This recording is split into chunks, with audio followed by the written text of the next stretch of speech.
safe way to explore really, really nasty dangers.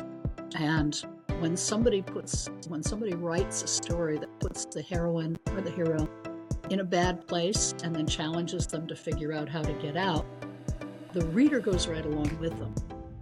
But it's safe in the sense that you know you're going to come out.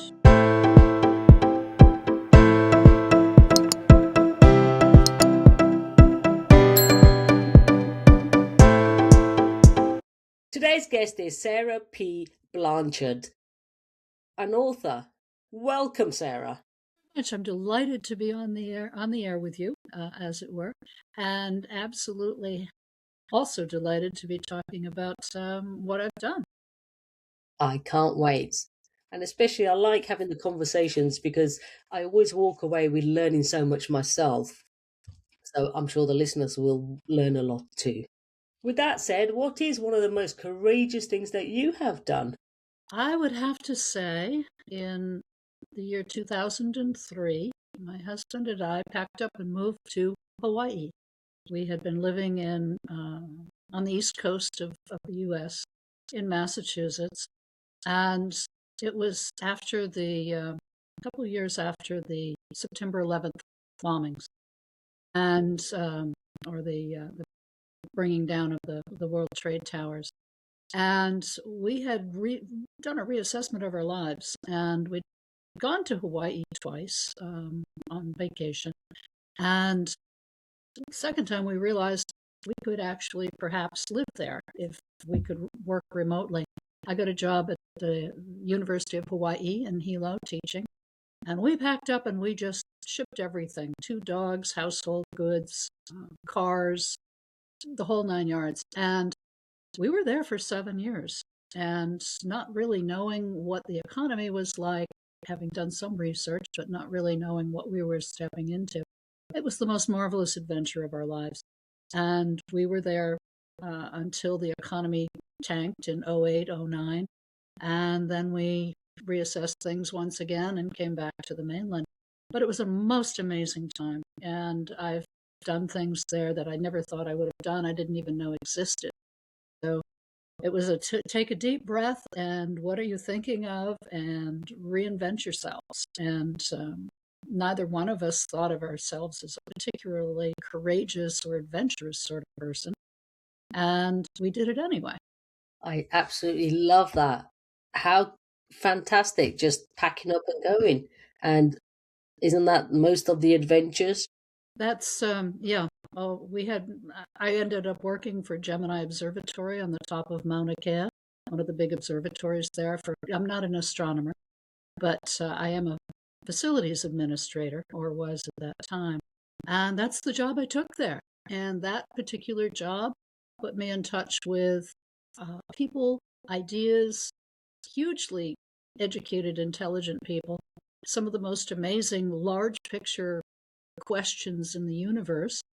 And the perspective that you have when you're in touch with that, even on a peripheral basis, is really amazing.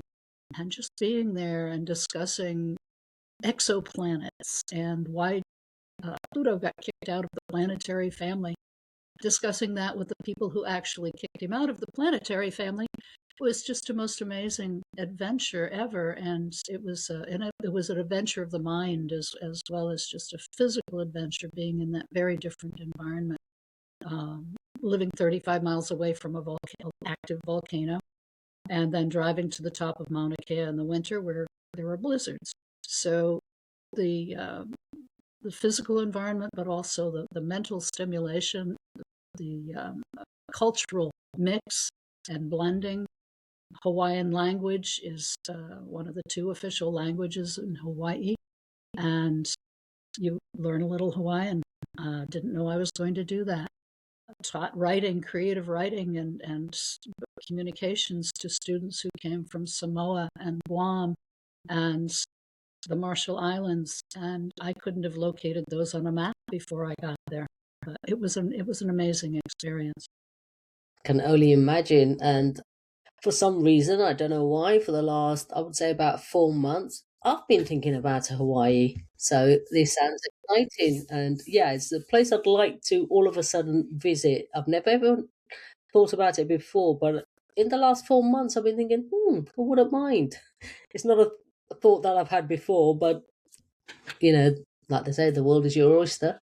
Yeah, I'll be happy to make some suggestions of where to go, where to stay, what to see, because it's an amazing place, um, all of it, That's and brilliant. I And loved I shall be asking you.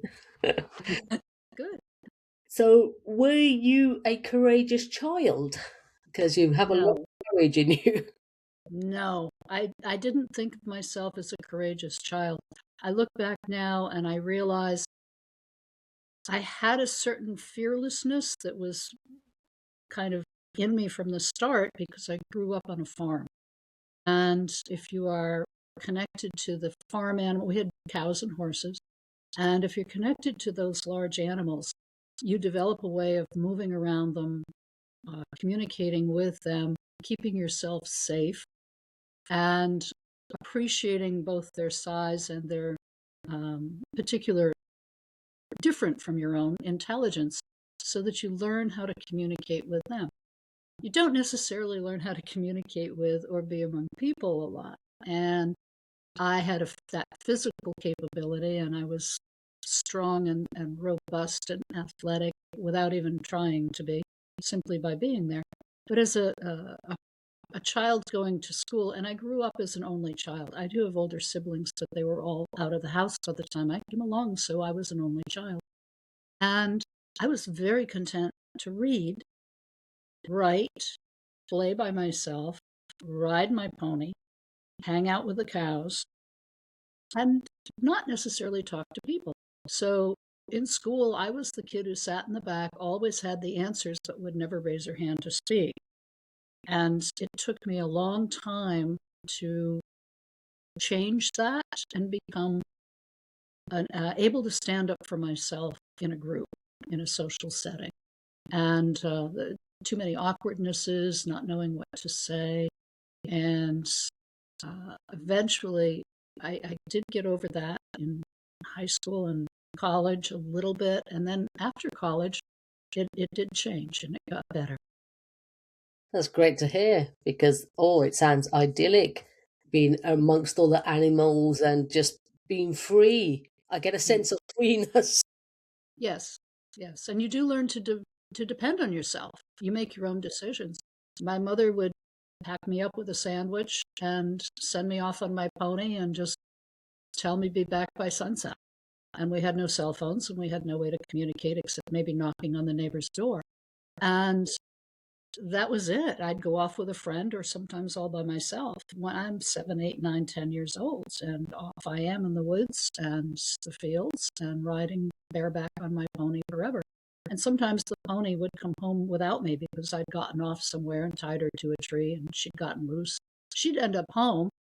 My mother would see the pony coming home without me, and she'd know to get on her own horse and follow the hoof prints and go back and find out wherever I was and pull me out of the mud or give me a ride back or something.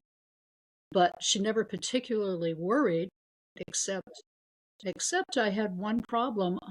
I was allergic, highly allergic, to the sting of yellow jackets and hornets.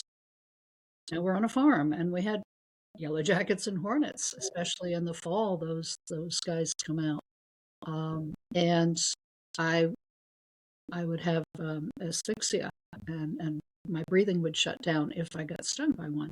We had a couple of scares my mother had told me when I was very small, and I had two pills that I buttoned and clipped inside my pocket of my shorts or my jeans, and those were sort of the adrenaline of the time or the EpiPen of the time, but it wasn't an injection. It was just something that I could take to give me a little more time to get home Yeah, before I had to get to the hospital.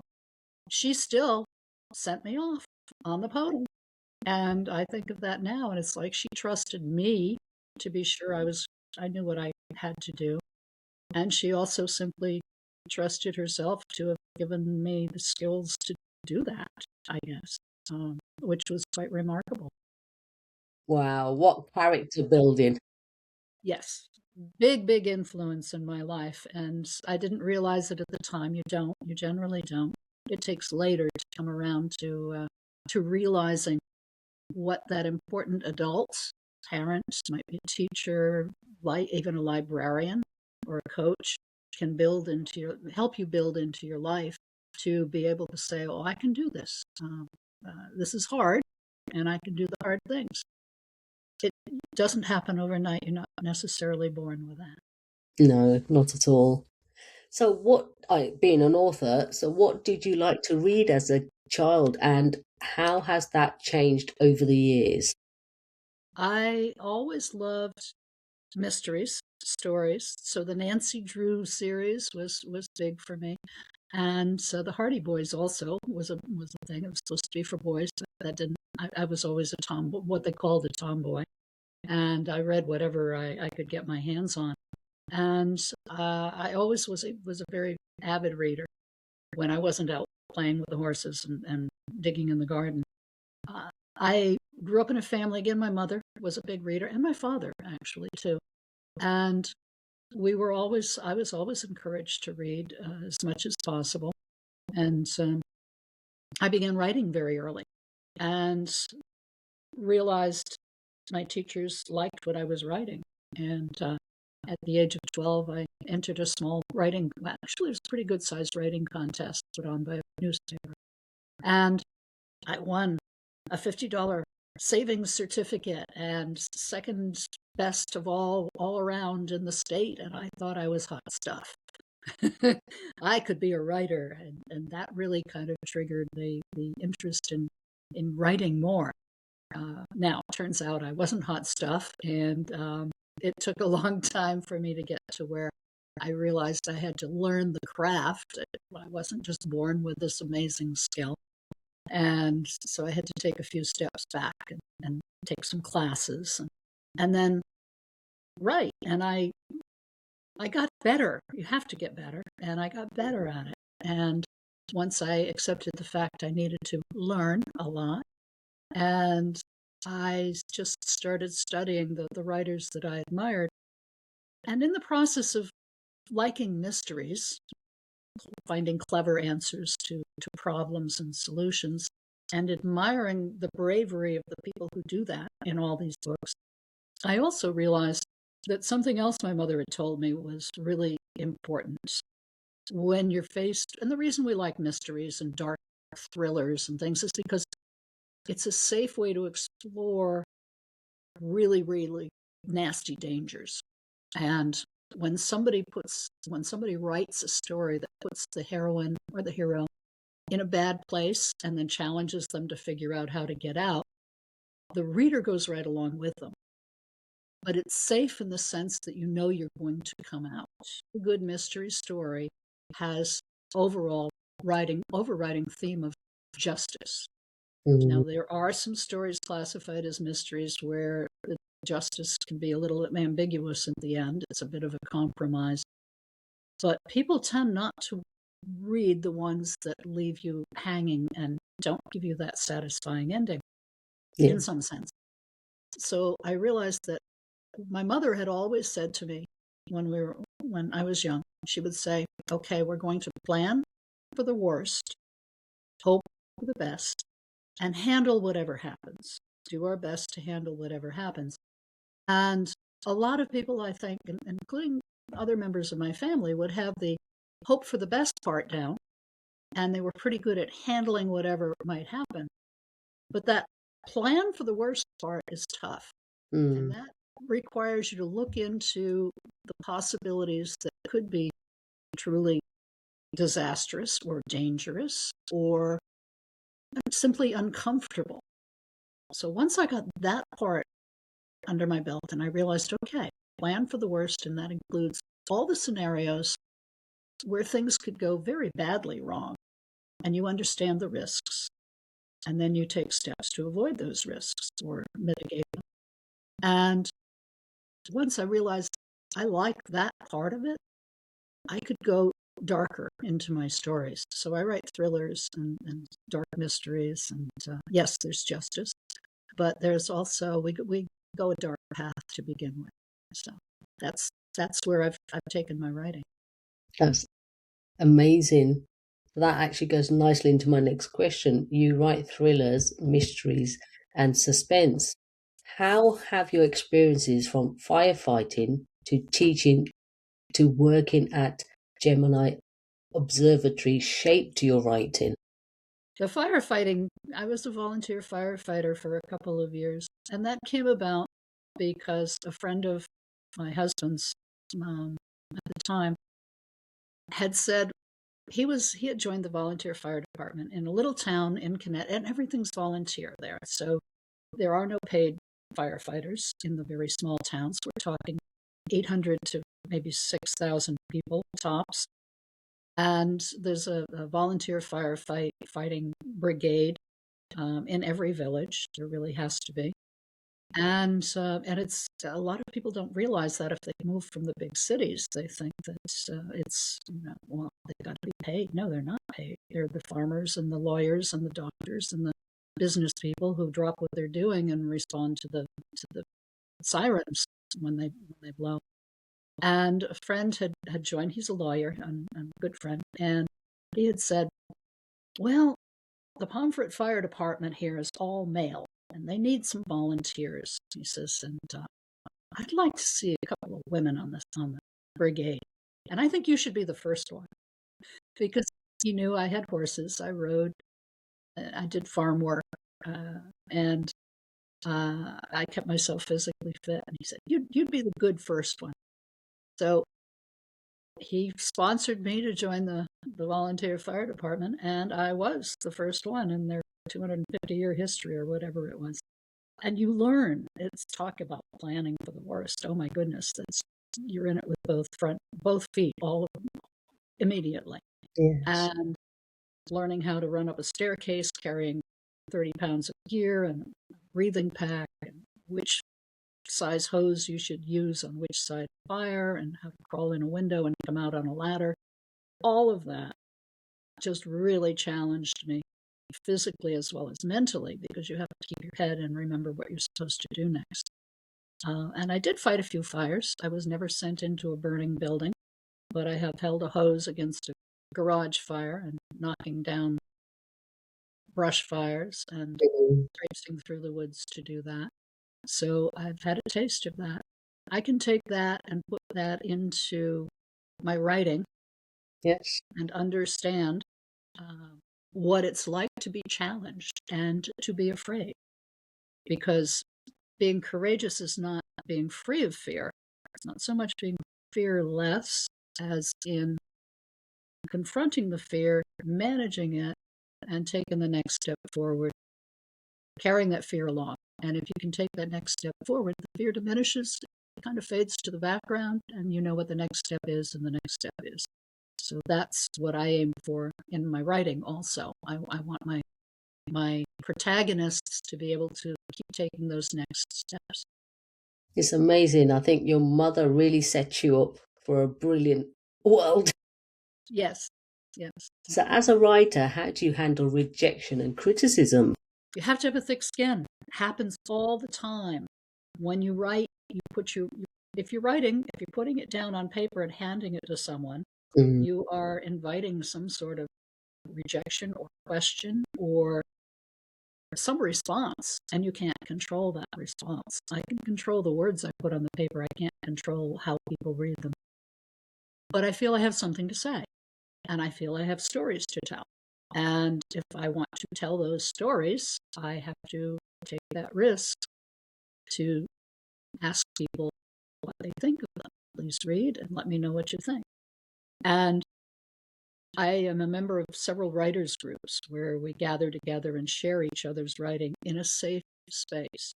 And that first, what we call the alpha readers or the beta readers, the first task readers are other writers who also understand the pain of rejection and are going to be helpful to make it better, to give you a response about how they feel about what they thought, if they were confused, if you got anything a little bit contradictory in your writing.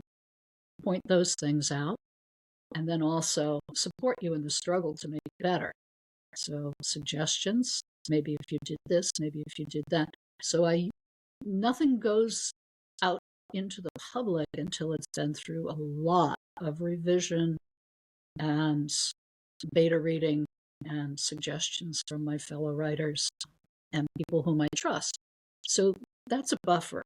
It's a big help when you're putting something out there. And also I learn every single time I do that, where I get some suggestions back. Oh, I didn't know I confused you there. Let me make that a little more clear. So the rejections from agents, when you're trying to get an agent to become traditionally published, you're going to get at least 100.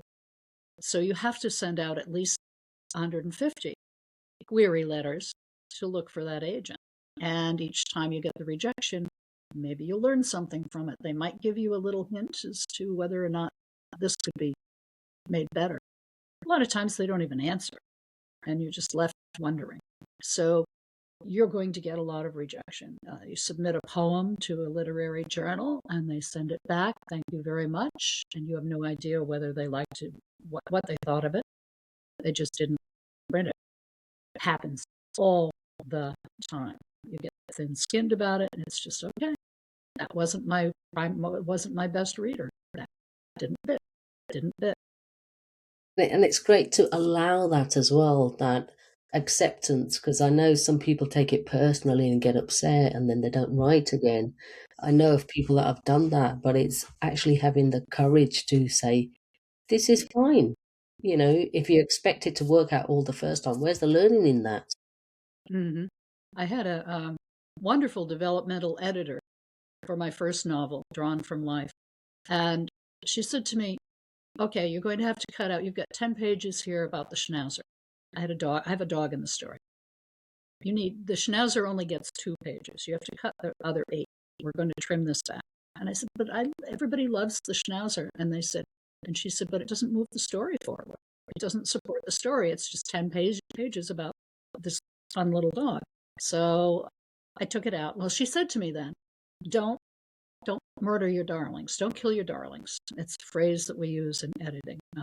Kill your darlings. You love every word. Every word is precious to you. They're all your babies, but you're going to have to get rid of them. And she said, don't kill it off. Rehome it. Take that little dog and rehome it. And she said, yank it out, set it aside, figure out where he really wants to be. He can have his own story. So I turned it into a poem about a schnauzer and this happy little dog chasing a ball. And I read the poem at poetry readings, and people love the poem about the schnauzer. And he's still in the book because he's an important part of the book. But he doesn't have 10 pages in the book. He only has 2 pages in the book. That's brilliant. I love it completely. So you published your first novel at 73. What inspired you to pursue this creativity path now? I've always been writing. This is the book, by the way, Drawn from Life. That was the first one. I've always been writing poetry all my life and short fiction. When I retired, I had time to write long fiction. Now, I had written one novel while I was still working in my 40s, and that one actually became the heart of the story in a dual timeline second novel. But the first novel, Drawn from Life, took me probably 4 years to write. I wasn't on a particular timeline. I did want to get it finished, but I didn't have anybody looking over my shoulder saying, oh, you have to finish, you have to finish. So it's a little more of a slow, thoughtful, what they call muscular literary novel. And there is a mystery in there, and there is a certain amount of suspense. And it's done very well critically. But that one I wrote because I wanted to explore some different ideas and different themes. It's a little bit more of what readers call a slow burn story. I had the time to do it because I had retired. I was writing short stories and doing quite well with those, getting several published.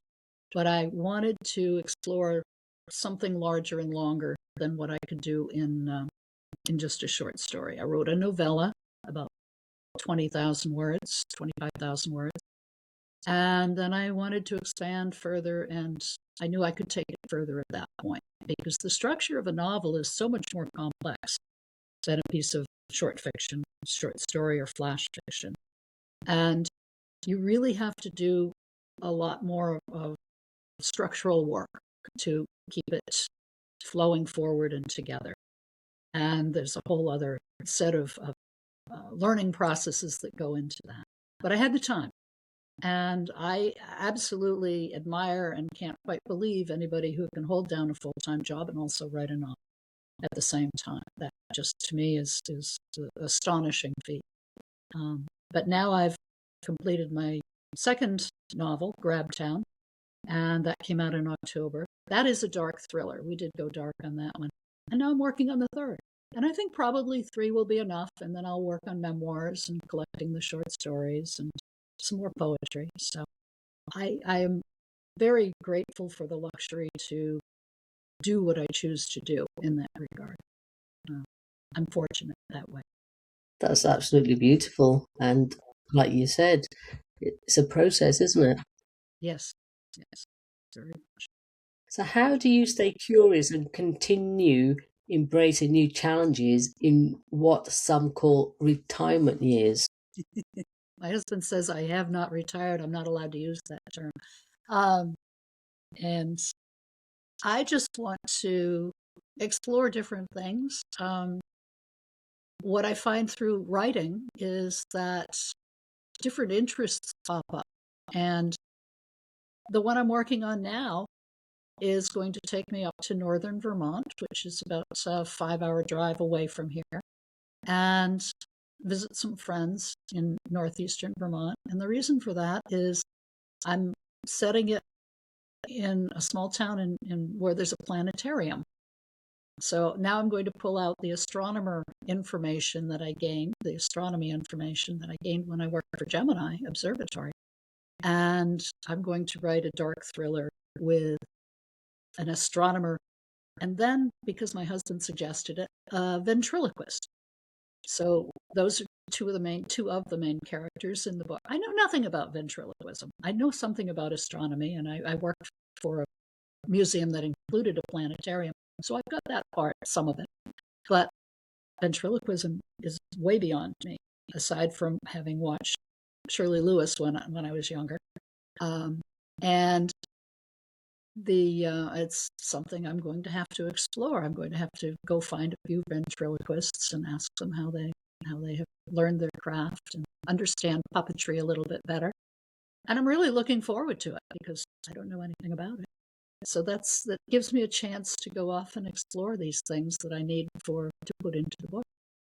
Wow, that's really interesting. And to be able to do that, I mean, how exciting is that? Yeah, it is. It is. Yeah. Looking back, what unexpected ways has life after 60, 70 expanded you?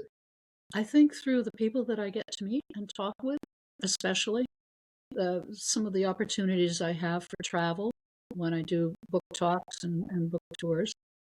And also just meeting people, talking about reading, writing books that other people love.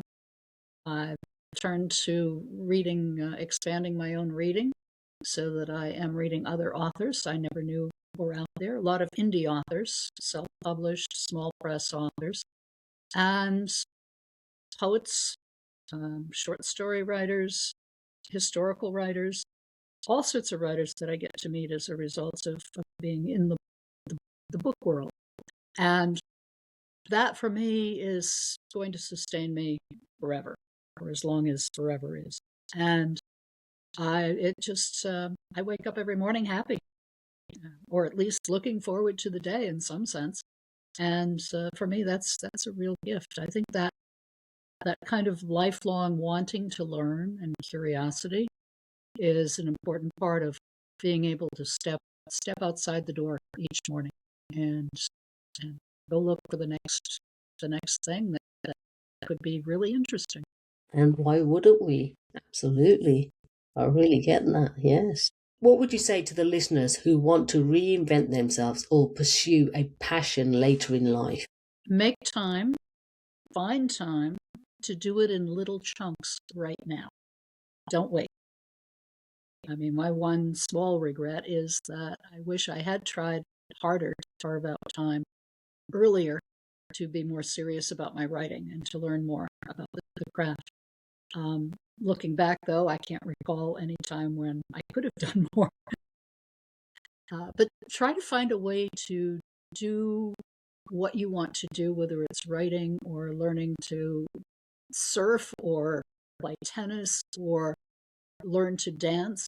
Try to find a way to do it in small bits, small 15, 30-minute chunks of time where you get just a little bit done. And then you can save whatever little bit that you've done. So learning a knitting stitch, for example, and practicing only that knitting stitch for 15, 20, 30 minutes. Writing 2 sentences of a short story so that you don't lose the thought that you had that prompted it. Small bits, and keep those things. Don't lose them. Keep them somewhere safe. Keep that knowledge, that interest somewhere safe. Come back to it when you can. Bring it out a year later, 10 years later, whatever, or just a day later, and try to work away at it a little bit and a little bit and a little bit. And eventually, all of those little bits will come together into something that's that you can do something big from, if that's what you choose to do. But don't put it off. Do whatever you can. Put down the cell phone, put down the Instagram, the Facebook. The social media is the worst enemy of productivity in the sense of the creative mind and the curious mind and the interested mind and the inquiring mind. That is the biggest killer of those things. And it's false. It's eye candy, that's all. And do something that really, really interests you, that's yours. Not because somebody else tells you you should be, but what you want to do in small bits. Absolutely love that. I love it all because it's so true. Absolutely. Just small steps, just start. Where can the listeners get your books, find you online? What's your website, Sarah? My website is my name, sarahpblanchard.com. That's Sarah with an H, the only way you're supposed to spell it. sarahpblanchard.com. And all the links are on there for the books. Amazon, of course. They're worldwide distributed. You can actually go into any bookstore and order, whether the bookstore carries them or not. They would be able to get them through the worldwide distributor Ingram. And they're available hardcover, softcover, Kindle and ebook, and we're coming out with an audiobook and Spanish language edition for one of the novels in the very near future. So they are available worldwide. And listeners, all the links will be in the show notes.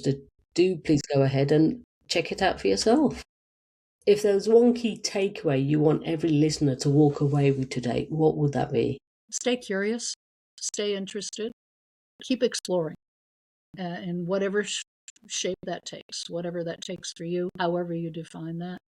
And be sure you share the journey. You don't have to you can enjoy doing it alone, but you don't have to do it alone. You can find like-minded people. Thank you for sharing your incredible journey and insights today. I know this will make a difference to so many of our listeners. I'd really like to appreciate you for that. Sarah P. Blanchard. We are all about Create the Courage to Be Fearless podcast here. So what is your definition of courage?